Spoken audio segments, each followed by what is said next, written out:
Bud, or Anheuser-Busch, released their earnings just a few days ago. So by making this video, I think it's a good opportunity to take a look at some trends in revenue and some geographical trends, because there's an interesting pattern here with regards to the markets. So there's been a bit of a controversy. Did this have any effect on company performance? Let's dive right into it. So on screen right now you see the share price for Anheuser-Busch year to date, and a lot of shares, a lot of stocks has performed very well year to date.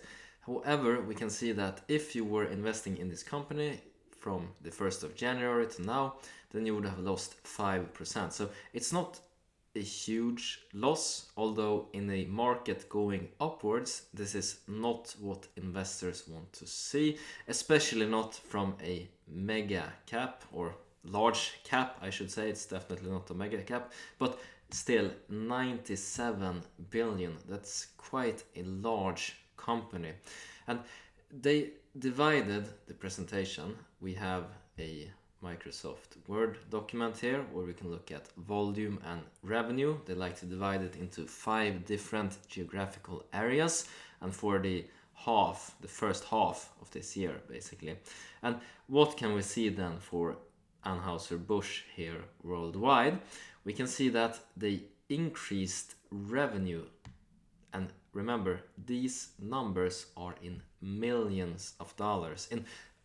Normally on this channel, when we take a look at smaller cap companies, these numbers will be in thousands of dollars. However, since this is a large cap, we see that it's now in millions of dollars.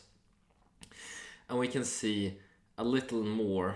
Yeah, it's quite a substantial increase in revenue if we compare the same period year over year actually. And we can also see that the EBITDA margin is holding strong, and there was some surprise profit this quarter, and I think we can attribute that to the increase in the cost of living, with a lot of these grocery brands being larger than average inflation in their price hike. Some have dubbed it greedflation. However, we've seen the price of groceries, and in this case alcoholic beverages and non-alcoholic beverages that the company produces, has increased faster than inflation. So this has definitely helped the profitability of Anheuser-Busch. So indeed a stellar first half. The company chugs on.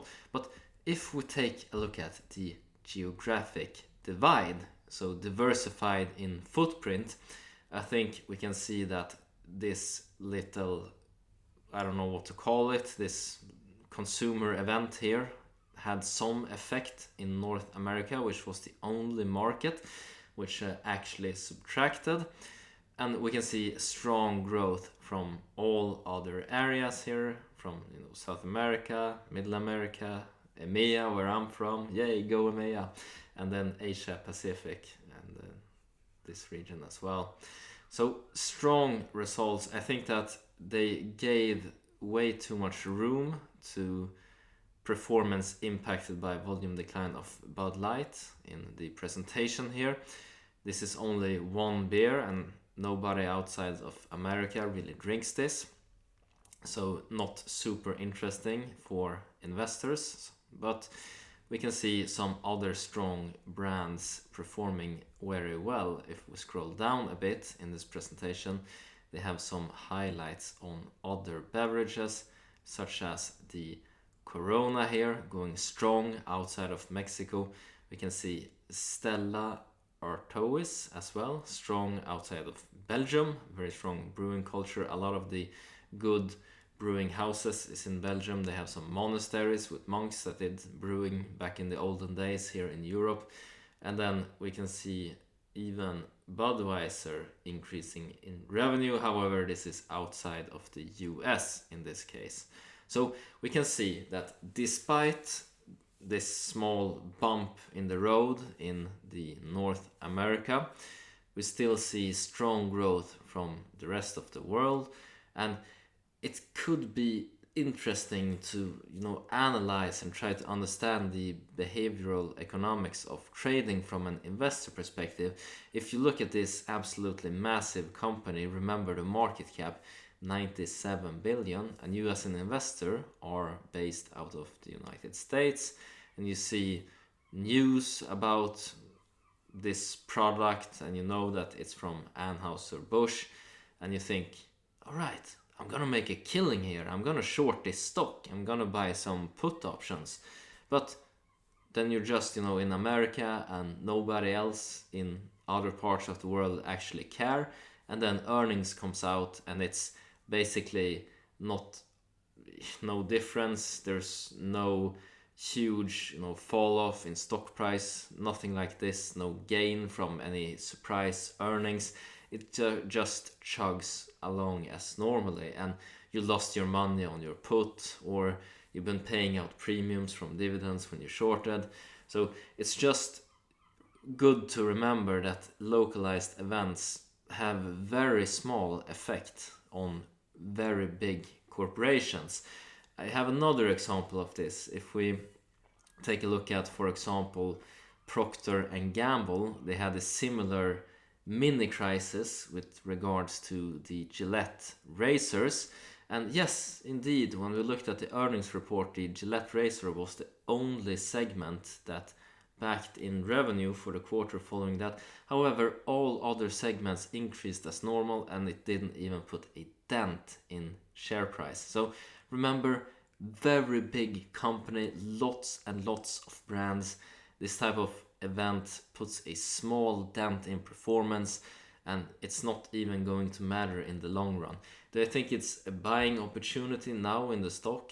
No, I think that this will give average market performance in the long run. It's not what I as an investor seek. Do I think it will perform any worse or any better than other large companies in the long run? No, not necessarily. I think that Anheuser-Busch will chug along. They have so many brands, they have the strength behind those, and indeed the thing about alcoholic beverages is that it's harder to build a brand than for fast-moving consumer goods due to the restrictions on advertising. When you look at it, you can only see ads for 0% beers, so non-alcoholic here in Europe. I don't know if it's the same in North America. So that gives it, a bit more difficulty to actually build a brand, but it also is a moat around existing brands, which Anheuser-Busch has a lot of. So from an investor perspective, I don't think that there's anything to worry about when a large cap company goes into some small event like this in the future. I think it's a good idea to look at just share price and see if it overreacts to this event, because we clearly see that the underlying business is chugging along just like usual. And if there's a substantial discount in share price, then indeed it's a good buying opportunity in my opinion.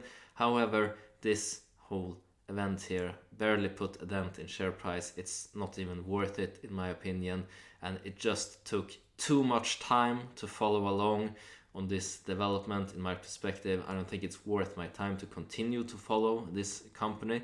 It was an interesting, curious case to look at, to see, all right, would we actually see an impact?